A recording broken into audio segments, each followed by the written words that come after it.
तहसीन, मैं अब आपसे ये जानना चाहता हूं कि खास तौर से ये जो इथेनॉल का मुद्दा है, इसमें आपने कुछ सॉल्यूशंस भी बताए हैं।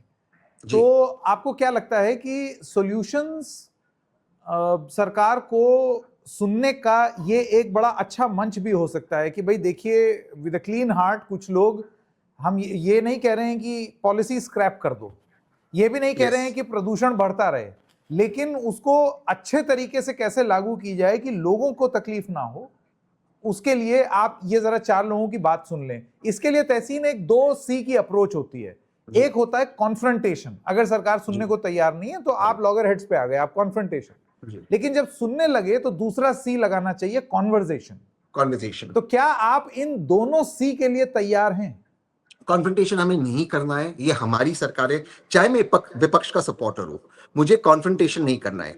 हम चाहते हैं कि सरकार हमारे साथ बैठकर वार्तालाप करे, बातचीत करे, हमारी बातें सुने और हमें सॉल्यूशंस दे, या एक 360 डिग्री पॉलिसी बनाए।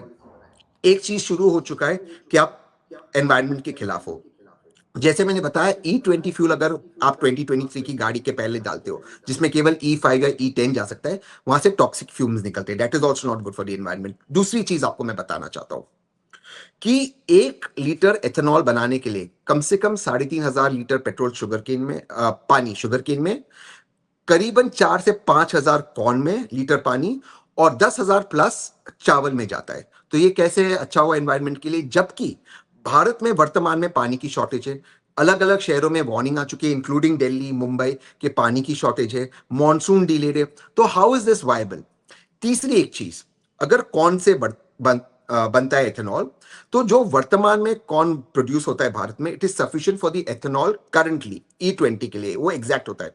जैसे जैसे प्रोडक्शन बढ़ेगा, कॉर्न अगर नहीं बढ़ता है, हम उतना कॉर्न नहीं ग्रो कर पाते, तो हमें कॉर्न इंपोर्ट करेगा, फिर वो फॉरेन रिजर्व पर आपका प्रेशर आया। लेकिन उसके बाद अगर सारा कॉर्न जो प्रोड्यूस हो रहा है वर्तमान में इथेनॉल के लिए जा रहा, तो चिकन को क्या मिलेगा, एग्स को क्या मिलेगा? तो फूड इन्फ्लेशन चिकन और एग्स की वजह से, क्योंकि चिकन महंगी हो जाएगी, उनको फीड नहीं मिलेगा, तो एग्स के प्राइस दाम बढ़ जाएंगे, तो फूड इन्फ्लेशन बढ़ेगा।